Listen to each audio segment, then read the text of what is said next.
Barreta, oras-oras sa DZGB. Inihahatod sa Indo kang Department of Environment and Natural Resources, Regional Office No. 5, ang programang Kapalibutan Ta at Tamanon Ta. Kapalibutan Ta at Tamanon Ta. Programang magtataunin informasyon asin kaaraman, manungod sa satuyang kapalibutan, asin sa mandato kang Department of Environment and Natural Resources. Kapalibutan Ta at Tamanon Ta. Ngunyan, ang sa Indong makakaibahan.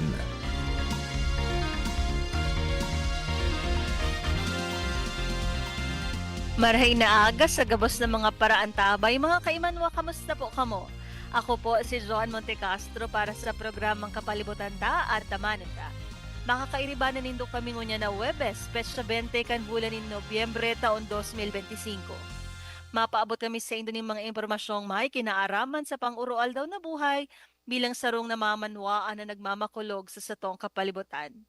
Para sa indong mga kahapotan, mag-apod sa station sa 4805509 puon alas 11 sundo alas 12 ning pagkaoto kada Webes o sa CP number man po na Globe 0917-7984808. Ulitin ko po 0917-7984808. Pwede man po kamo magdulok sa samuyang opisina Lunes sundo Biyernes po na alas 8 sundo alas 5 ning hapon. Asin pwede man na magpadarakan sa inyong mga kahapotan o mga suhestyon sa samuyang opisina na makukuha sa Regional Center Site Arawi, Legazpi City. Kami sa Indoma na ang antabayan sa internet asin sa Facebook page Candizi GB. Ang DENR Munyan. Ang DENR Munyan. Mga pangyayari asin aktibidades sa implementasyon kan mga programa kan Department of Environment and Natural Resources, lokal asin nasyonal. Anion ang sa indong tagapagbareta.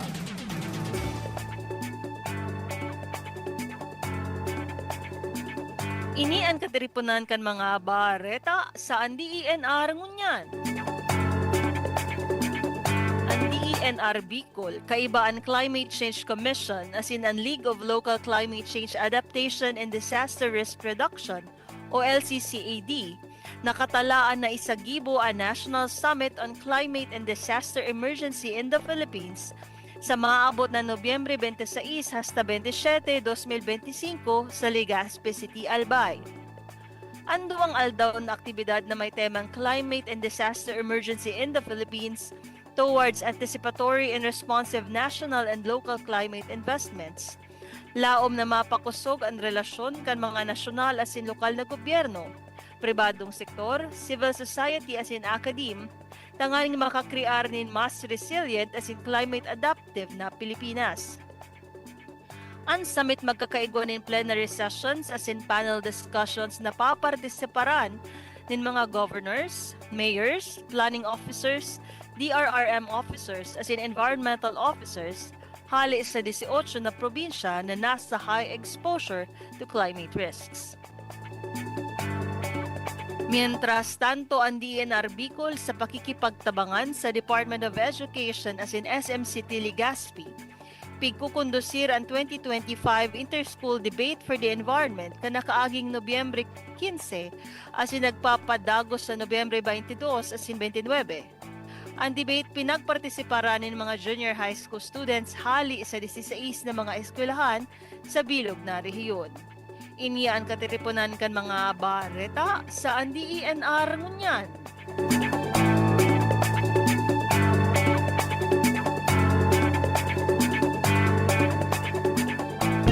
Kapalibutan ko, namumuktan ko. Kapalibutan ko, namumuktan ko.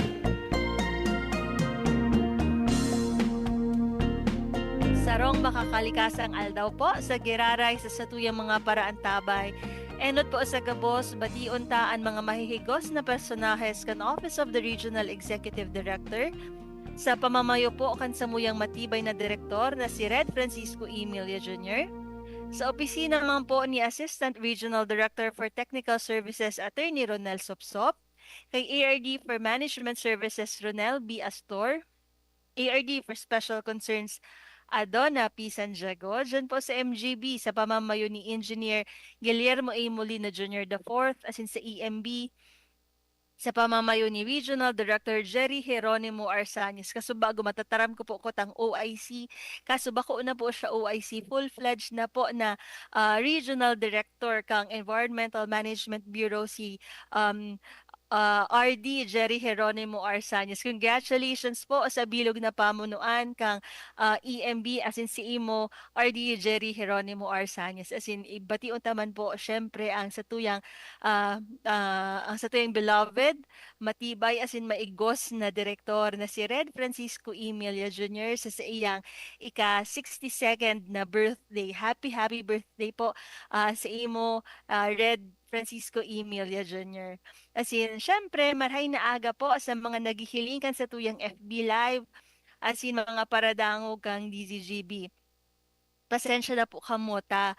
Kan mga nakaaging duwang simana, day po ako nakaradyo, digdi sa satuyang programang kapalibutan ta at kang ingat po si Michelle Barnedo, ang nagradyo asin kaso nakaaging simana, si John po naghilang po ako, kaya pasensya na po. Pero, maski nga ni na wara ako sa radio program, naugma po ako kasi may mga nag-text man gila yun sa kuya na kung hainda po ako, as in, kang sinabi ko nga ni po na may hilang ako, tig, Sisendan man po ako kan sa to yung mga listeners as in texters ki mga dapat ko daang gibuhon tangani na day ako mag-ilang kung anong mga babakalon kong bulong.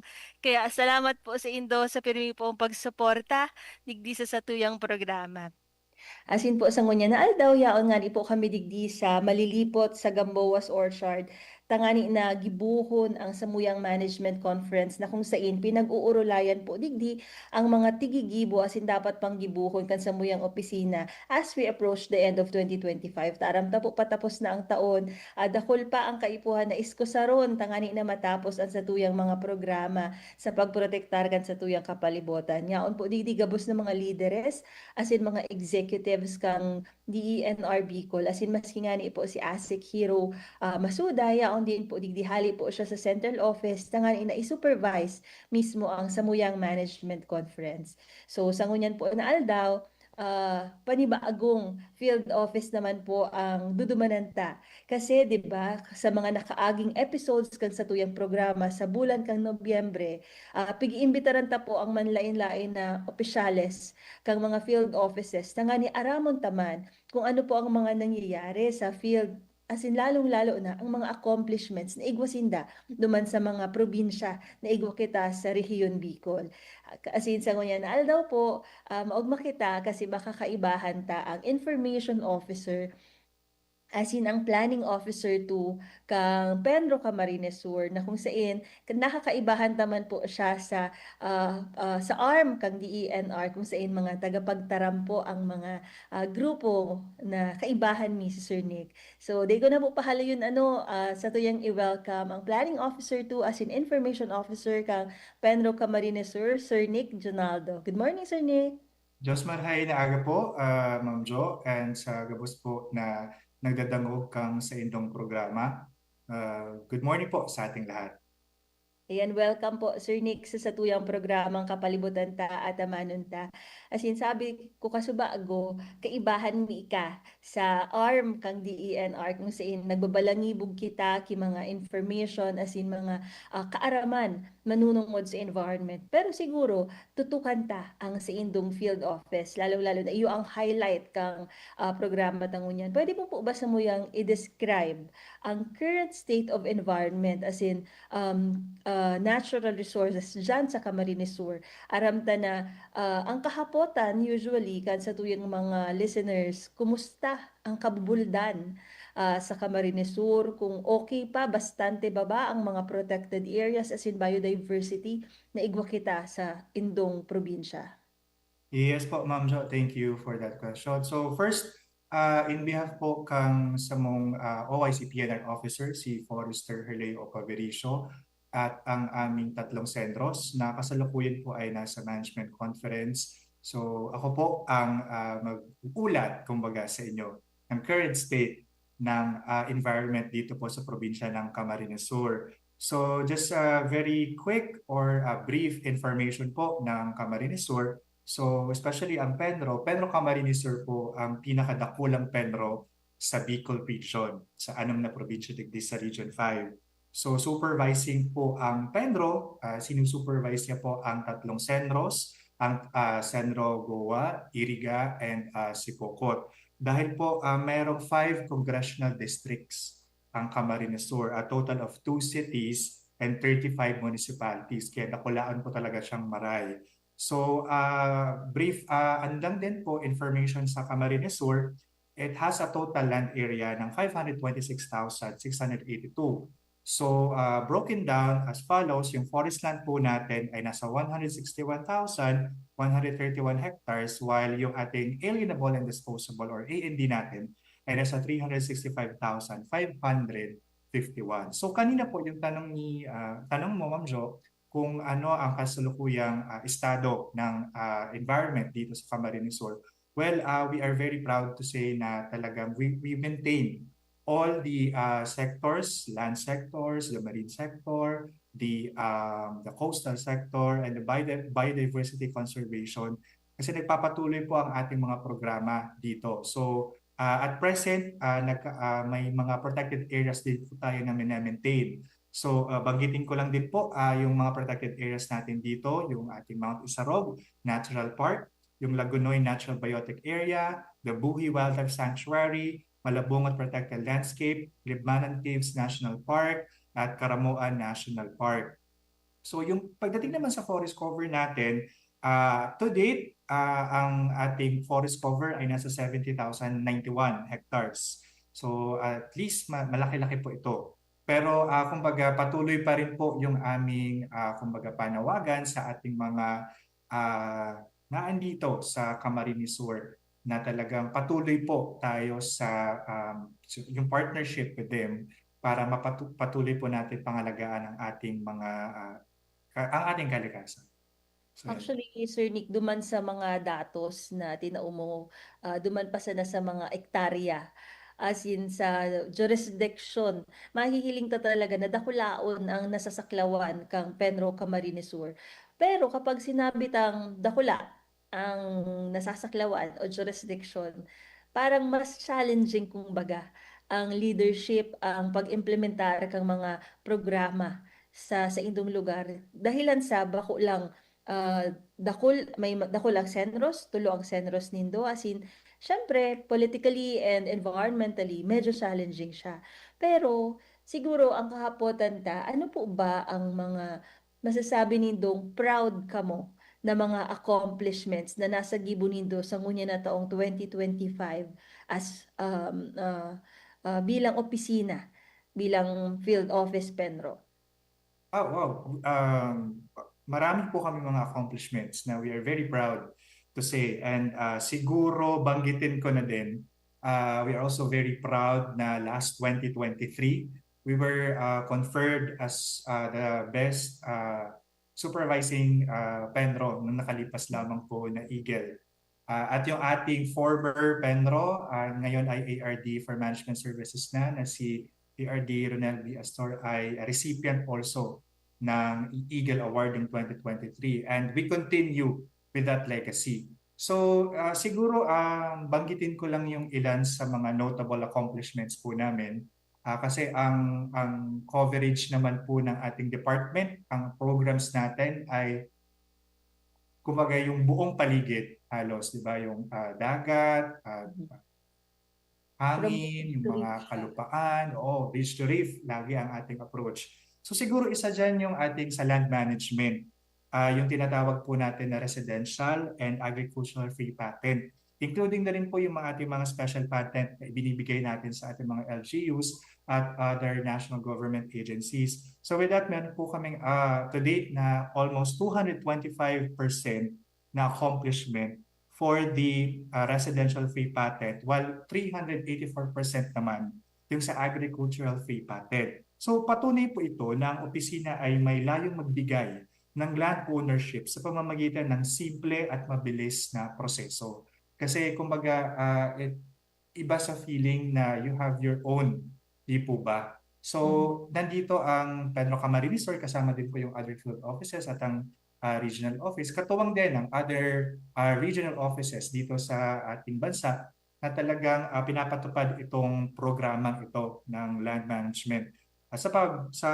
pamamagitan ng free patent. And also, for this year, we have established almost 460 hectares na plantation with almost 236,250 seedlings. So this is in support with one of the flagship program ng ating department, which is the Enhanced National Greening Program, na may layunin din na iakyat o pataasin ang forest cover dito sa ating bansa. So, iilan lamang po iyon sa mga notable accomplishments ng aming office. Actually, duman sa binanggit mong free patents, sa kaaraman po sa to yung mga listeners, iyo po iniso nagpapatitulo kidaga na kung sa DENR ang nag-assist nagtaong asistensya tangan ina matituluhan po so mga daga kung saan ka mo naka-star nakatinir digdi sa residential free patents as in sa agricultural naman po so mga tigsasaka nindo na daga sabi ni Sir Nick 225% ang sa indang naging accomplishment para sa pagpapatitulo kidaga for residential areas as in 384 dyan sa mga agricultural areas. Dakulaon ining accomplishments na kung saan nakakatabang talaga sa tuyang mga kaimanwa. So Sir Nick, aram tabaga na sa ngunya na panahon, tiga-apod ta na nagkakaigwang change ang sa tuyang opisina. Yao nakita duman sa bagong Pilipinas. Paano po ba nakataong kontribusyon ang sa inyong opisina ang Penro Camarines Sur digdi sa bagong thrust kang current administration sa satuyang presidente na si BBM? Okay po. We are consistent with the kumbaga directives with the current administration po, which is yung pagkakaroon ng bagong Pilipinas. So basically ang pinaka-mandato lang naman po nito ay talagang mas maging accessible ang ating mga frontline services sa ating mga kababayan. So siguro yung main contribution po ng Penro Camarines Sur is yung magkaroon o mas strengthen yung social transformation sa ating mga sa mga communities natin at mas makapacitate po natin yung ating mga LGUs with regard doon sa mga ENR programs and activities. So with this, sinasabi ko nga po kanina na importante yung strong partnerships with all the sectors in the society kasi hindi po talaga namin kakayanan alone sa government. So we always seek the help of all the sectors in the community. So with these programs and kumbaga initiatives, yun yung nagiging guiding light namin para at least masundan namin yung mandato ng bagong Pilipinas. And also, ito ay yung mga programs and projects ng department or ng Penro Camarines Sur ay naka-align sa ating Sustainable Development Goals. Yung SDG 6, yung Clean Water and Sanitation, yung SDG 13, which is this week, yung ating NCCC, yung National Climate Change Consciousness Week, and also yung SDG 14, Life Below Water, and SDG 15, Life on Land. So kung titingnan po natin, halos lahat ng sectors ay meron pong mga naka-align or mga naka-preposition na mga programs pagdating sa coastal, wildlife, land, sa forest, at maging sa mga communities. So yun yung ambag natin doon sa mandato ng ating current administration.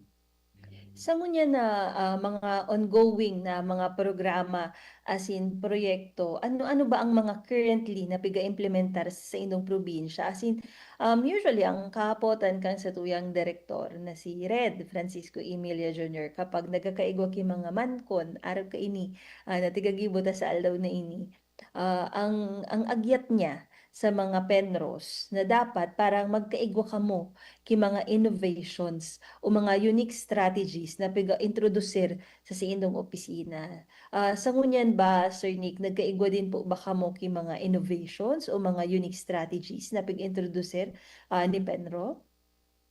with regard doon sa strategy, while we always maintain yung traditional ones, we always strive for development. So ang Pedro Camarines Store naman po ay very adaptive sa kanyang current environment, which is right now everything is digital. So ngayon po isa sa mga ino-offer or still this is work in progress as yung pag-apply po ng ating mga permit through online. So with this innovation, kumbaga mas kahit papaano napapadali yung kung ating kababayan ay gustong mag-apply ng cutting permit, so they can actually access dun sa ating information system through online yung pag-submit ng kanilang applications and etc. So isa yun sa mga innovations na aming ginagawa. May mga development kaming ginagawa doon para mas lalong kumbaga makakater ng mas maraming kababayan po natin.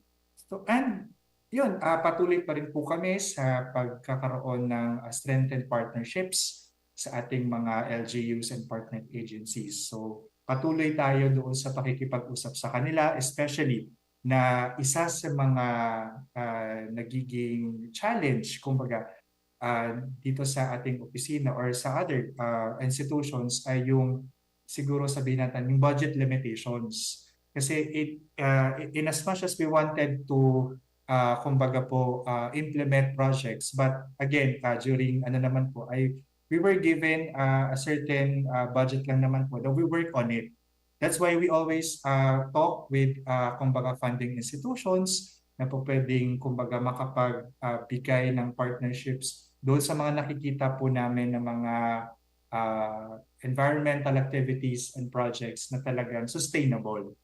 Kumbaga po. Oo, sabi mo, Sir Nick, talagang nagkaigwa na palan ka mo mga digital solutions, kung baga, na tigagibo sa indong opisina. As in, nagkakaigwa din ka mo interagency collaborations, lalong-lalo na sa pakikipagtabangan sa mga lokal na gobyerno. Kasi, iyo baga ang katuwang ta, ang mga LGUs, as in, ang mga manlain-lain na opisina. Igwa po ba ka mong mga collaborations sa mga interagency o mga community-based approaches na kung saan mas nag-improve sa indong serbisyo publiko?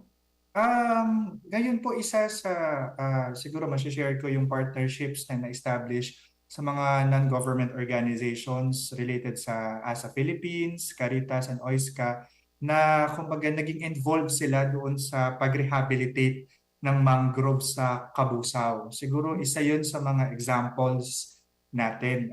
So pamamagitan ng mangrove planting at nursery establishment and yung pag-conduct ng mga coastal cleanup. So yung partnership po na iyon ay kumbaga nag-involve sa almost 170 volunteers dun sa ating mga nabanggit na mga activities sa Pasakaw, Kabusao, Sipokot at Libmanan. So may mga nanote din po tayo doon na kumbaga accomplishment. So kumbaga sa madaling sabi, yung engagement natin sa mga volunteers natin ay isa talaga sa aming patuloy na kumbaga hina-highlight every time that we conduct SEPA or kaya IEC na kailangan po talaga namin ng tulong ng ating mga kababayan.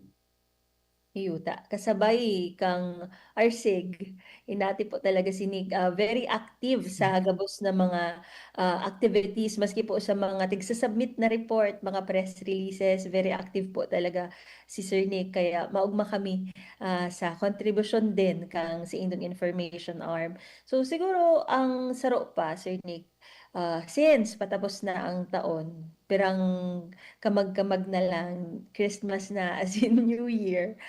Iba po ba ang success story na gusto mo sa muyang i-share o naging best practice nindo na kung saan nagkaigwang involvement ang komunidad? Igwa po bang rehabilitation effort or conservation milestone ang sa indong opisina?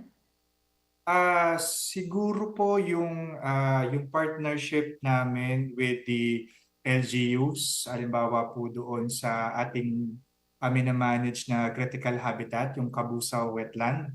So in partnership po kami doon with LGU, the municipal LGU, kasi katulong po natin sila sa pag-inventory ng mga threatened flying foxes po doon at ang ating mga also yung mga na-involve sa mga trainings during doon sa Wildlife Enforcement Officers trainings at yung Bantay Bakawan sa same municipality din po. Siguro isa yun sa mga milestone or masasabi natin notable accomplishment din po ng ating opisina. Talagang ang conservation din kang mangrove very important, lalong-lalo na ngunya na Yes. ang climate change baga grabe na ang pag-uran, grabe na ang sunod-sunod ang typhoons na naramdaman ta digdi sa Bicol region kasusaro typhoon Uwan aluyo nagbalik ang Mm. satuyang mga kuryente, but at the Correct. same time ang mga mangroves ang satuyang mga bakawan iyo ang nagsasarag kang mga storm surges tangani na di itulos makaduman ang daluyong kang dagat sa satuyang mga harong lalong-lalo na sa mga yang upo dyan sa satuyang mga coastal communities. Pero ano mo Sir Nick, di ita man tigsasabi na perpekto gabos ang Apo. igo kita sa DENR. Although tigagibot ang besta sa gabos na mga programa as in proyekto. So, igo po ba na mga naging major na mga challenges ang pinagkahampangkan sa indong opisina, lalong-lalo na in terms of operation, pwedeng enforcement or public compliance. Sabi mo nga ni Kasubago, minsan budget, may mga gigibuhon pa kita, pero sa inta ko kurowaon, pero data siya tigagibong kaulangan sa satuyang pagsirbi. How about po dyan sa Penro, Camarines Sur? Ano po ang naging major na challenge sa inyong opisina? Siguro po, siguro halos lahat. Yung nabanggit niyo pa rin po, yung talagang yung mga recent hazards natin, yung mga calamities recently.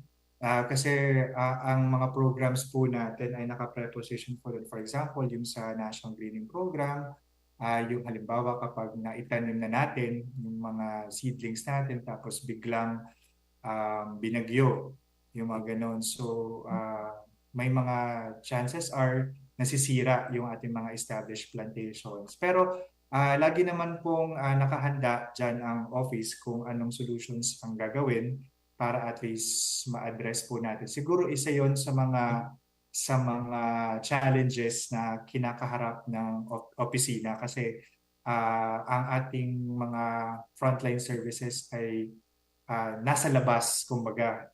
Oo. So whenever merong hazards or kaya may calamity na paparating sa atin, so yun yung nagiging ano natin, nagiging tawag nito challenge, kumbaga. Talagang Siguro, makusolution. opo. Idadagdag ka pa, Sir Nick? Ah, so far yun po, yun talaga yung nagiging challenge po natin. Iyuta. Iti baga po kaya na mga bagyo, earthquake, pagbaha, ang apod ta po kaini force majeure o acts of Mm. God sa Latin. Ang force majeure Mm. po, ang ibig sabihin kaan sa Latin, acts of God. Na kung sain, di man siya kagibuhan kita o kagibuhan talaga siya, natural phenomenon siya. So, Mm. maski nagibo kita, kiplano sa bilog na taon, may mga untoward na mga challenges na maabot na di ta aram kung no arin sa saparon ano sabi nga ni ito maabot na da ang the big one di aram kung no arin talaga ang pag abot kilinog di man talaga napipredict ang linog pero ang napipredict po base sa conversation mi ito Sir Nick ni Ma'am Arlene Dayaw sa Mines and Geosciences Bureau ang sabi niya sa kuya asinig di sa radio program kapag naabagyo napipredict kapag mga tsunami, pwedeng ma-predict. Parang mahirap lang talaga ma-predict ining mga earthquakes, kumbaga. So, itong sa Cebu, ita din talaga siya una-unaon na magkakaigwang araw ka itong phenomenon. Ano. So, yun ini ang saro sa mga naging major challenge po pala kang Yes. Penro Camarines Sur. So, And siguro, yeah, and likewise din po siguro kapag mga ganon, syempre kapag ganun, wala namang pinipili eh. So, pati din yung ating mga personnel naaapektuhan. So, yung nagiging isa sa mga challenge is yung implementation nga din ng mga ano kasi kung ang ating mga personnel ay naapektuhan, so nahihirapan tayo. Pero lagi naman pong may plan B, C, ang office to address all these challenges. Actually, talaga Sir Nick, pag igwa bagang kalamidad, igwang bagyo, nagiging magastuson din siya para sa satuyang mga makulang personnel, maski normal na Boss. mamamayan na nagagastusan kita duman sa mga nagkakabarasa ko sa Facebook. Magastos yan na nga Aleko, magpa-kuryente. Maarag ka yan. Kumbaga, may mga challenges din kita kung wala pang kuryente, mabakal kitang gasolina. Kung Yun. pagpreparar sa typhoon, masaod kita, mapanik buying, mapreparar kita, kumbaga. So siguro, Sir Nick, kapag baga, January, ang kahapotan ta, ano ang sa imong New Year's resolution? Pero pagpatapos naman ang taon, ang kahapotan ta na sa sadiri ta, may lesson ba? May aral ba akong nakuha this year in terms of policy implementation and program delivery? Igwa po bang lessons na take away ang Pedro Camarines Sur sa taong ini? Ah, I think yung pakikinig lagi as much as possible, kumbaga, sa knowledge and wisdom ng tao. Kasi kumbaga, um, mas nagiging effective din po ang implementation ng ating mga programs kapag may check and balance na tinatawag. So siguro for our office and siguro the rest of other offices din po is siguro yung aming pag ko-consider doon sa mga feedbacks and comments ng ating mga kababayan kasi basically sila naman ang ating pinagsisilbihan aside sa inang kalikasan, di po ba? So, lagi ko nga pong sinasabi, yung feedback mechanism po namin ay in place. So, whenever may mga issues or challenges or comments or kung may gusto lang po silang i-raise in order na kumbaga may nakikita silang improve, kumbaga needed para ma-improve ang ating system or kaya mas mapadali yung sistema, we cater that. Kumbaga, we acknowledge that. Kasi kumbaga, sila yung validating kumbaga, component ng ating society. So, siguro yun yung isa sa mga nakikita naming lesson for this year. At kumbaga, we really acknowledge yung kumbaga wisdom ng taong bayan with regard doon sa ating kumbaga pagpapatupad ng ating mga frontline services. Gusto ko ini na learnings na take away kang sa indong probinsya kasi feedback mechanism. Tama ka, Sir Nick. Sisay ba talaga ang judge kung naging effective ang satuyang public service? Kaya nga nitig sabi kitang public service ta ang ma-judge kung okay ang serbisyo ang publiko. Ano, arag man baga kung maglaog kita sa restaurant, kapag happy ka, basog ka, nasiraman ka sa kinaon mo, maluwas kang maugma. Ganyan din po sa opisina kapag nakuha mo so serbisyo as in tigtuyo mo talaga duman sa DENR sa Penro Camarines Sur magiging maugma ka din sa serbisyong tinao kang Camarines Sur. Yes So po. At nagkakaigo din po kasi siya na nagkakaigo siyang healthy discourse kumbaga na well basically guided pa rin po ng mga existing policies, guidelines at laws natin. Yung kumbaga at least we meet halfway at mapag-usapan natin kung ano yung gray area po doon. So we really acknowledge that. Kasi kumbaga as we always say, we really try to kumbaga deliver excellent service sa publiko. So yun. So guided po lagi tayo sa mga existing na mga policies and guidelines and laws. Ayun po. Gay malaog ako sa Penro Camarines Sur, mapa-assist ako. Kasi Opo, welcome. mga programa as in implementasyon kang Penro Camarines Sur. So sa ngunya na taong 2025 aram ta it's coming to a close na paduma na kita, targeting na kita sa 2026. Si Shelo nga ni, ang mga memo kasabay na ang January 1 para bag abot mi sa January 1 may gigibuhon na Michelle. So ano po ba ang mga top priorities kang sa indong opisina kang Pedro Camarines Sur for 2026? Igwa po ba kamong mga new areas na gusto nindong i-focus sa taong 2026 o sa mga dating programa pa din po? Patuloy pa rin po yung ating mga existing programs with regards sa ating coastal management, sa conservation ng ating wildlife resources, sa ating sa forestry, sa Enhanced National Greening Program. So land management, nagpapatuloy pa rin po yung ating mga programs po doon para kumbaga ma-address yung ating mga existing challenges and issues with regards sa environment. Yun po. So sa 'di ba, sabi dadakulaon ang Pedro Camarines Sur. In fact, tulungan ni ang Centro Offices. Given na dakula ang jurisdiction, ang land area kang sa indong opisina, paano ba makakatabang sa mga constituentes na yaon dyan sa Camarines Sur tangani na sa mga goals kan sa indong probinsya ay masagibon nito lalo? Okay po. Well, kanina sinabi ko nga po, napaka-importante, napakahalaga ng public participation para ma-realize at ma-attain po ng aming department, ang aming opisina, yung ating mga set goals for our environment. So, ang tulong ng lahat, kahit na nasa bahay ka lang, yung simpleng tatapon ng basura sa tamang kumbaga tapunan, pagkakaroon ng kumbaga kung may bakuran kayo sa inyong area, makapagtanim ng ating mga puno na eventually in the future makakatulong sa atin. At yung mga kumbaga sa komunidad naman, sa academe naman, yung patuloy na pagbibigay ng kumbaga education at guidance sa ating mga kabataan na lahat tayo dito ay kailangan magtulungan para ma-safeguard natin yung ating kapaligiran. So siguro yun po.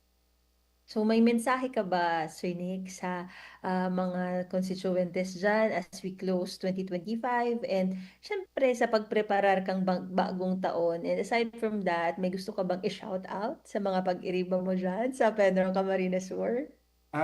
Inot po siguro sa ano po muna sa Gabos. Inot nagpapasalamat po kami sa Gabos na mga nag-avail kang sa mga frontline services. Kumbaga nagpapatunay po ito na talagang itong mga services na ito ay helpful sa ating mga kababayan. At doon po sa mga kumbaga gustong mag-avail, pumunta lamang po sa opisina, sa Penros, sa Senros, para at least mas maipaliwanag sa inyo kung ano yung mga needed na mga requirements, processes, at depende kasi sa kumbaga each tawag nito clients natin kasi kumbaga iba-iba naman yung situation kumbaga para at least mas ma-discuss sa inyo ng maayos na ating mga competent employees kung kumbaga po. At ayun, nagpapatuloy pa rin po kami sa panawagan na if ever meron po kayong mga issues or programs in minds or anything, ipaabot nyo na po sa aming opisina. We are very welcoming with that, and we will try to have kumbaga a discourse on it, a conversation on it. Sabi ko nga po kanina, guided with our present and existing kumbaga guidelines and principles and laws. So yun po. So nagpapasalamat po kami sa lahat ng mga taong involved at tumutulong at patuloy na nagbibigay ng suporta po sa Pedro Camarines Sur sa tatlong sentros po. GOA, Iriga at Sipocot. Yan po ang Planning Officer 2 as in Information Officer kang Penro Camarines Sur na si Sir Nick Jonaldo. Thank you so much Sir Nick sa pagtaong oras sa satuyang programa as in nabigbidan ka na on air sa live kita sa DZGB and sa satuyang Facebook page sa DENR Bicol. Maraming salamat Sir Nick Jonaldo. As in po sabi ta kasubago management conference ang igwa kitang tigagibo sa aldaw na ini mabalik po ako duman in a while sa satuyang management conference and happy birthday po sa samuyang Regional Executive Director na si Red Francisco E. Millia Jr. sa Sutri Sangunyan pong aldaw niya pigsiselebrar ang ika-62nd birthday. So maugmahon po kita maski nagtatrabaho ang situyang direktor sa aldaw na ini padagos ang pagserbi niya sa satuyang sa publiko but at the same time he is celebrating his 62nd birthday. So happy birthday po. So sa Giraray ako po si Joan Montecastro sa irarom kang liderato kan satuyang maigos matibay na Regional Executive Director na si Red Francisco E. Millia Jr. Ini po ang satuyang naging programa Kapalibutan Ta at Amanda. Sa indong nahinanyog ang programang Kapalibutan Ta at Tamanon Ta. Kapalibutan Ta at Tamanon Ta. Diyos mabalos sa indong pag-antabay.